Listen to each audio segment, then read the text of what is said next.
Sesibuk apapun kita, tatkala orang tua itu memerintahkan kita, maka wajib hukumnya kita untuk melakukan apa yang diperintahkan oleh orang tua. Orang akeh ngobare gari jauh ngapura Gusti Allah. Yo nek umure sampean duwe nganti suwe, nek akeh nglakoni maksiat langsung mati keprigi tobaté. Oh. Assalamualaikum warahmatullahi wabarakatuh.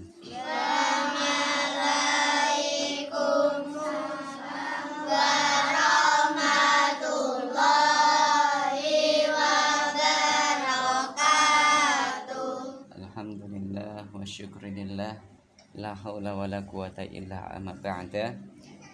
Dumateng adik-adik ingkang kawula tresnani, alhamdulillah wa syukurillah atas nikmatnya Allah kita bisa mengawiti, bisa mengawali pertemuan kita dalam bertolabul ilmi. Jadi yang kemarin kita sempat kita istirahat, kali ini pertama kita masuk. Semangat mboten? Semangat. Ketwinginane kepengen mangkat ngaji napa dereng? Pengen. Temen. Yakin? Kalau yakin. Hah? Ekin pengen prai napa dereng? Pengen prai napa mboten? Berarti pun kangen kali ngaji. Orang itu harus mempunyai rasa cinta ilmu. Tatkala kita cinta kali ilmu, kita ada libur, ini rasane sepi, rasane males. Tapi tatkala kita suka sama ilmu, cinta sama ilmu, kita tidak ingin yang namanya libur. Nek libur sedina senang apa mboten? Nah kira-kira dalam waktu 1 bulan ngaji full, lasan libur sehari, kira-kira senang mboten? Senang. Nek libur kesuwen senang mboten? Mboten. Berarti ngesuk nek seminggu ngaji prai ngoten. Mboten nggih. Yang nggih saben dalam satu Ahad niku kan ada liburnya 1 hari, yaitu hari Jumat. Dan niku kagem menyantaikan diri. Tapi bukan berarti kita prai ngajinya di rumah, kita prai membuka kitab kita. Tapi walaupun kita prai, tetapi di rumah kita tetap belajar. Terus kemarin pas nalika kita prai di rumah, kira-kira Al-Qur'annya dibaca atau disimpan? Dibaca. Disimpan atau dibaca? Baca. Yuk coba saya tanya. Dari tadi pagi siapa yang sudah membaca Al-Qur'an? Ngapalkan Al-Fatah. Yo sama halnya kita membaca Al-Qur'an. Yo siapa yang membaca Al-Qur'an dalam 1 hari ini dari pagi? Subhanallah walhamdulillah wala ilaha illallah. Kok kita kepengen ilmu sedangkan kita lali karo ilmu. Naudzubillah. Tatkala kita belajar kuwi harus semangat. Walaupun kita libur, tetapi belajarnya tidak libur. Durai ngajine libur kabeh. Al-Qur'ane nggo pajangan.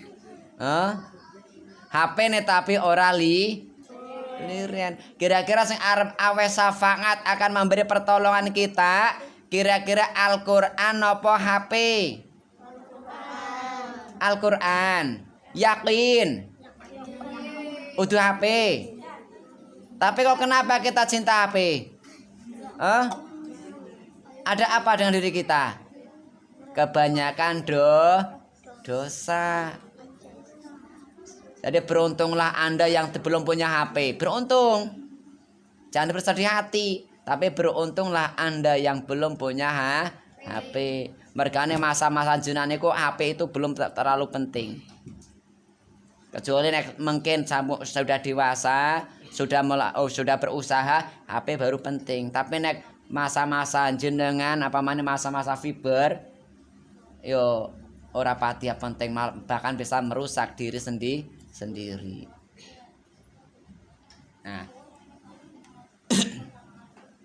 selanjutnya untuk pertemuan awal kali ini yaitu kita belum mengaji Al-Quran, tetapi kita diniati untuk halal bihalal. Tadi jadwal pertama untuk kelas 1 niku nggih halal bihalal. Sekarang jam kedua juga halal bihalal. Selanjutnya entar jam ketiga keempat juga halal bihalal. Jadi belum kita mengaji. Tapi walaupun kita belum mengaji Al-Quran, kita sudah niat dari rumah berangkat untuk mengaji, kita sudah dinilai oleh Allah, sudah dicatat oleh Allah, sama halnya kita mengaji Al-Quran. Sudah ada niat. Dikarenakan innama a'malu biniat.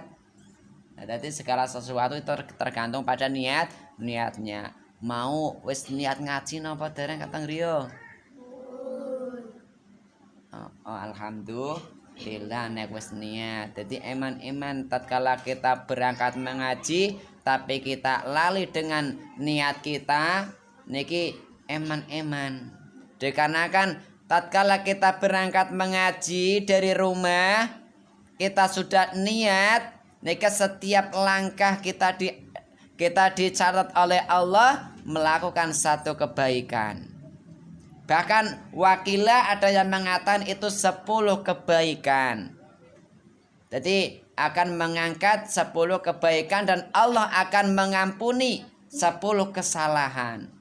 Jadi sing kira-kira umai ada niki yo muga melebur dosa sing akeh, tapi nek sing umai sedhik napa cepak kaya Marsya, Shakira, gue dalam satu langkah gue tekan, gue yo engko nek mangkat muter dhisik yo men dosane akeh napa cepet ilange.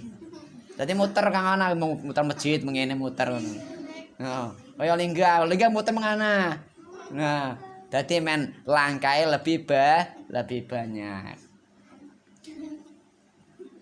Nah, halal bihalal.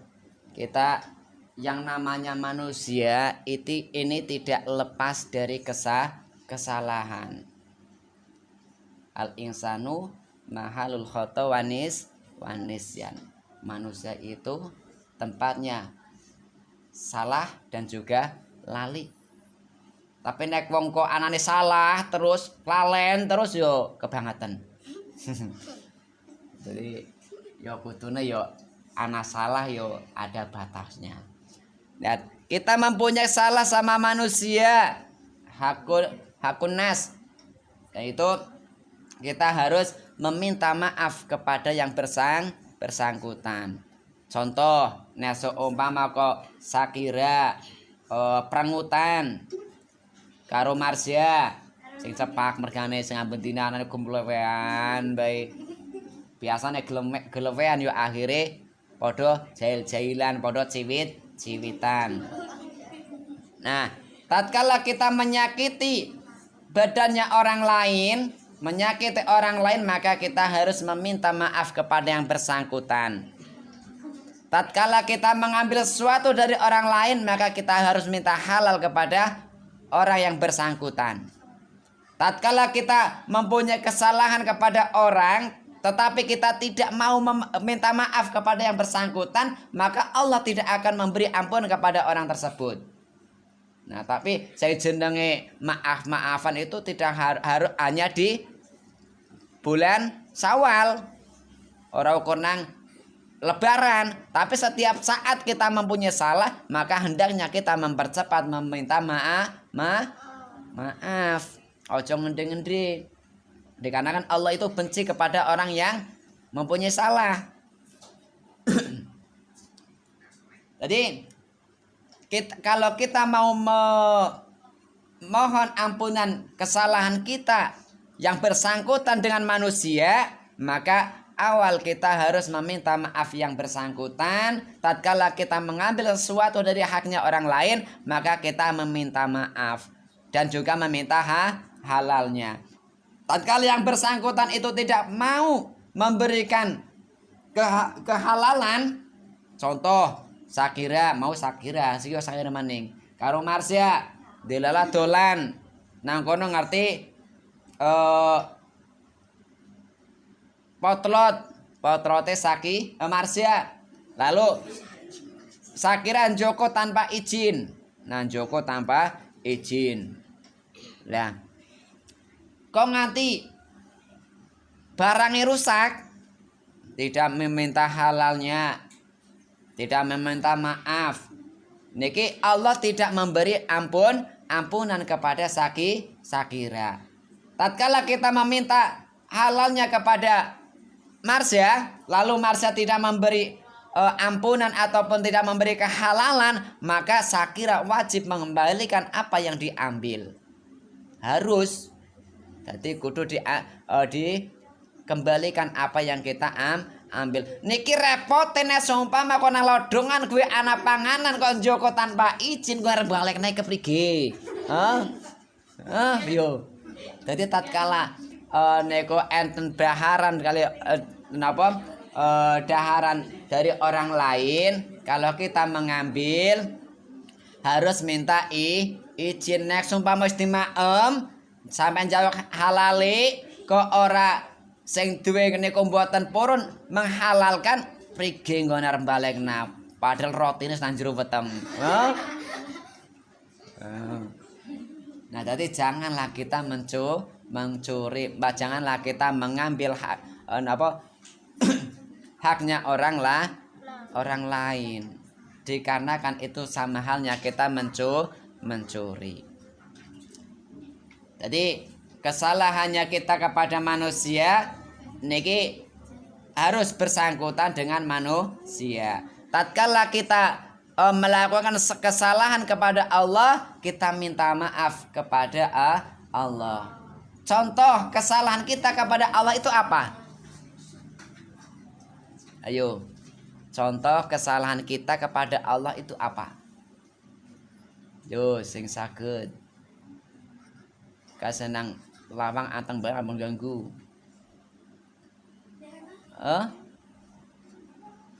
Contoh kesalahan kita sama Allah.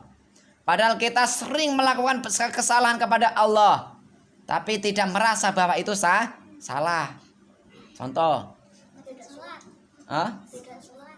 Tidak melakukan sholat. Padahal sholat itu perintahnya Allah. Di dalam Isra Mi'rajnya Kanjeng Nabi, di situ Allah memberikan kepada Kanjeng Nabi dan umatnya untuk melakukan sholat. Pada pertemuannya Allah dengan Kanjeng Nabi dan Nabi Muhammad, itu pertama kali Kanjeng Nabi dan umatnya disuruh untuk melakukan sholat 50 waktu. Kira-kira nak sholat dalam waktu 1 hari 1 malam 50 wekdal, kira-kira jenengan bisa dolan apa mboten? Ya mboten, sibuk dengan sholat. Akhirnya mudun, ketemu karo malaikat, kon balik maning. Ora kuat jenengan kon nglakoni sholat, ora kuat jenengan sak umate nglakoni sholat nganti 50 kali dalam waktu 1 hari 1 malam. Sedang umatnya jenengan cilik-cilik, beda karo umatnya nyong gede-gede, ora kuat nglakoni sholat nganti sakmono. Akhirnya kembali. Akhirnya ditetapkan sholat 5 waktu. Tatkala kita meninggalkan sholat, itu tandanya kita membangkang datang perintahipun Gusti Allah, itu mempunyai salah yang besar. Padahal kalau kita berani meninggalkan sholat dengan sengaja, niki dosanya luar biasa gede nih. Dosane wong ninggalkan sholat karo wong sing nyolong sapi, gue dosane ikin lewe wong sing ninggal sholat. Wong sing ninggal sholat karo dosane wong sing matiin wong, gue dosane luwih gede wong sing ninggal sholat. Kira-kira nek kita sudah tahu hal tersebut, kita kira-kira berani napa mboten meninggalkan sholat? Mboten. Tetapi kita memudahkan gampang nak. Waktune sholat ukur dolanan, orang melakukan sholat. Tetapi Allah itu mempunyai sifat ghafur, pengapura. Allah itu menerima taubat orang lain, mempunyai taubat hambanya. Tatkala kita melakukan kesalahan oleh Allah, tapi kita minta ampunan sama Allah, sedosa apapun, besar dosa apapun kita meminta maaf sama Allah, itu dipun terima dening Gusti Allah. Tapi jangan berani-berani kita melakukan sesuatu lah keben yang arep nglakoni yang sing arep nglakoni dosa sing akeh engko bare jauh ngapura kali Gusti Allah. Yo nek umure sampean duwe nganti suwe, nek akeh nglakoni maksiat langsung mati keprigi tobaté. Oh. Padahal umur kita tidak tahu. Umur kita tidak tahu kapan kita akan meninggal. Enten sing ngerti? Sampeyan arep mati kapan? Ora. Jadi tatkala kita ingat mati niki kita tidak berani untuk melakukan yang namanya durhaka kali Gusti Allah. Makanya kita yang sering ingat mati, kon ingat mati. Jadi napa eling kali Gusti Allah.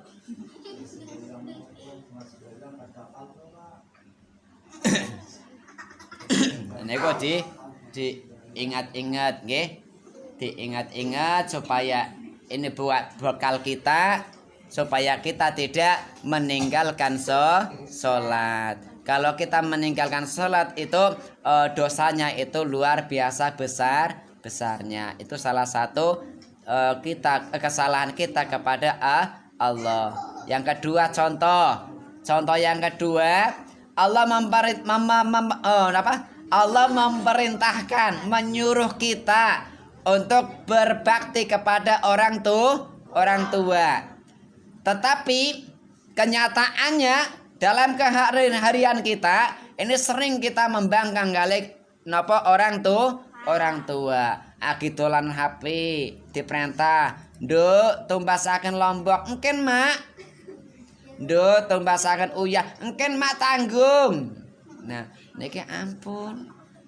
Sesibuk apapun kita, tatkala orang tua itu memerintahkan kita, maka wajib hukumnya kita untuk melakukan apa yang diperintahkan oleh orang tua. Dikarenakan ridullah fi ridul walidain, suktullah fi suktul walidain. Jadi ridhonya Allah itu tergantung pada ridhonya orang tuamu. Bentuknya Allah tergantung pada bentuknya orang tuamu.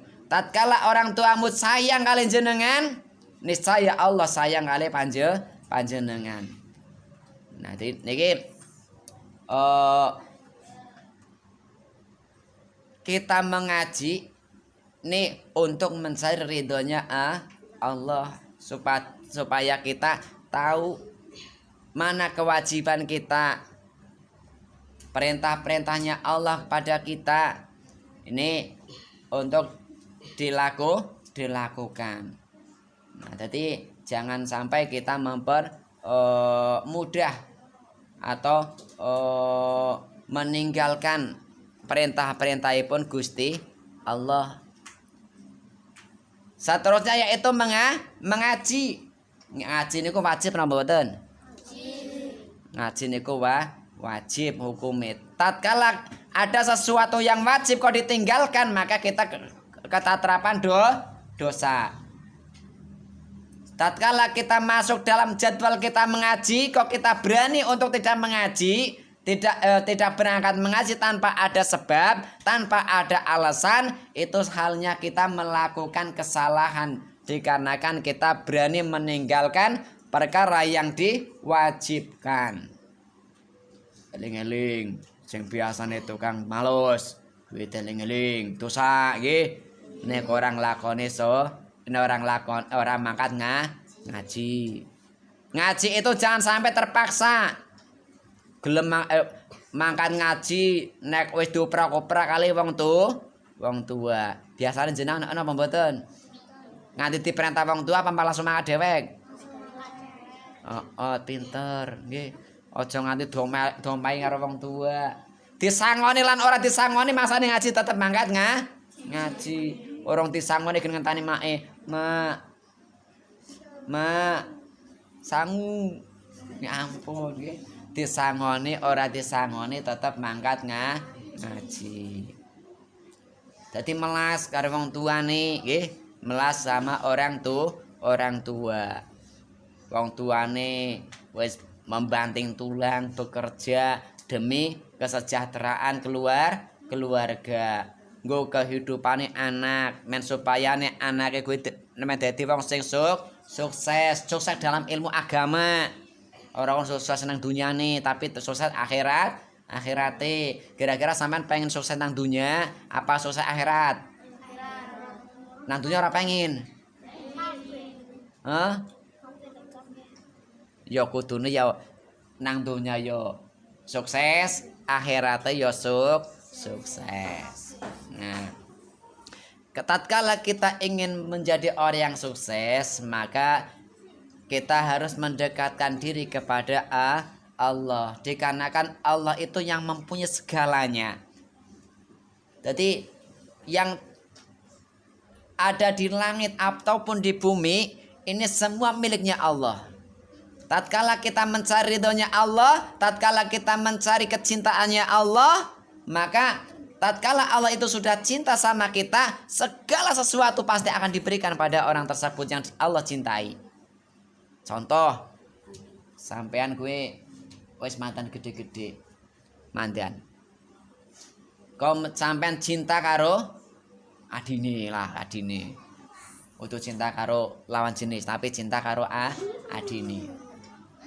Nek kira-kira sampean aki cinta seneng karo adine njaluk duit karo sampean duwe duit. Kira-kira diwehi napa mboten? Dinai. Dikarenakan kita sayang kalau anak bakul es, langsung adine ora duwe duit, tapi sampean duwe duit. Adine njaluk duit karo sampean. Mbak, kula nek artone ajeng nggo tumbas es. Padahal sampean duwe. Kowe biasane nggo niki nek ajeng tumbas. Ono direken. Tapi tatkala sampean benci kali adine, diperintah belur karo adine. Enak adine diperintah belur. Anane kur ngrusak barang-barangnya sampean. Diperintah sampean ora gelem nglakoni. Langsung anak bakal cilok, tuit. Mbak, nun artone. Kira-kira sampean pengen awen apa mboten? Mboten, mergane adine merengkel. Nah, begitu juga Allah. Tatkala kita mencari ridhonya Allah, kita dicintai oleh Allah, segalanya akan dipermudahkan oleh Allah. Tetapi tatkala kita membangkang kali Gusti Allah, niki yo akan disulitkan segala urusan kita. Nah, jadi niku yang pertama kita harus mencari kasih sayangnya Allah pada diri kita. Golek ridhonya Allah pada diri kita, yaitu dengan cara kita melakukan perintahnya Gusti Allah. Allah memperintahkan sholat, kita melakukan sholat. Kira-kira menurut Anda sholat itu kewajiban apa napa? Kewajiban apa kebutuhan? Kewajiban. Sholat itu janganlah kita menganggap sholat itu adalah kewajiban. Tapi menganggaplah sholat itu sebagai kebutuhan kita. Kira-kira nek sholat, gue jenengan lakoni sholat, kira-kira kepengin apa? Sampai ngelakoni sholat, kira-kira kepengin apa?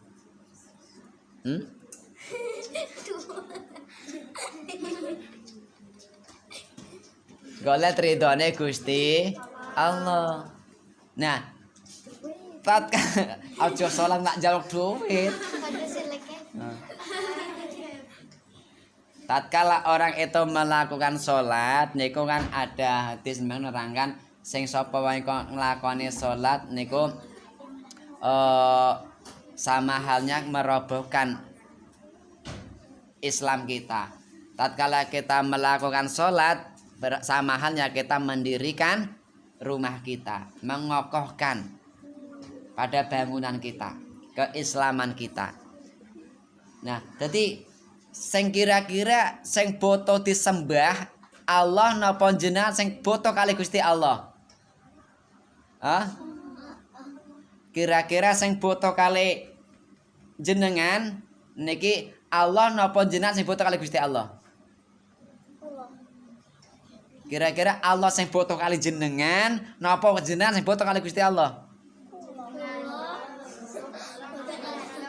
Kita yang butuh kali Gusti Allah. Tatkala kita melakukan sesuatu, kita melakukan sholat, ini dikarenakan Allah kebutuhan kita. Allah tatkala kita bisa taat kali Gusti Allah, mematuhi perintah-perintah Gusti Allah, niki Allah sayang pada kita. Jadi semua akan diberikan pada kita. Sama halnya kita melakukan sesuatu seperti makan kira-kira kebutuhan jenengan apa sanes? Makan termasuk kebutuhan, nggih. Nah, tatkala kita melakukan makan itu sama halnya kita melakukan atau mengharapkan kebutuhan kita, mencukupi kebutuhan kita. Tetapi kalau kita mempunyai kebutuhan tapi kalau kita tidak mau melakukan makan, kira-kira wedek napa mboten? Mboten. Jadi tatkala kita mempunyai kebutuhan, kita akan mencari bagaimana kita menghasilkan untuk mencukupi kebutuhan kita. Begitu juga halnya dengan sholat. Sholat itu mencari ridhonya Allah. Tatkala kita belum merasakan kenikmatan dalam kehidupan kita, dalam sholat kita, ibadah kita, berarti sholat kita itu belum sukses. Berarti kebutuhan kita itu belum tercukupi. Lah bagaimana kita mencari supaya kita merasakan ketentraman, bagaimana kita merasakan kenyamanan dalam diri kita, yaitu terus melakukan sholat, terus melakukan ibadah, melakukan perintah Gusti Allah. Nah, jadi orang yang merasa mempunyai kebutuhan pasti akan mengejar untuk mencukupi kebutuhan dirinya sendiri. Tatkala kita melakukan sholat itu dikarenakan kebutuhan, ya sama.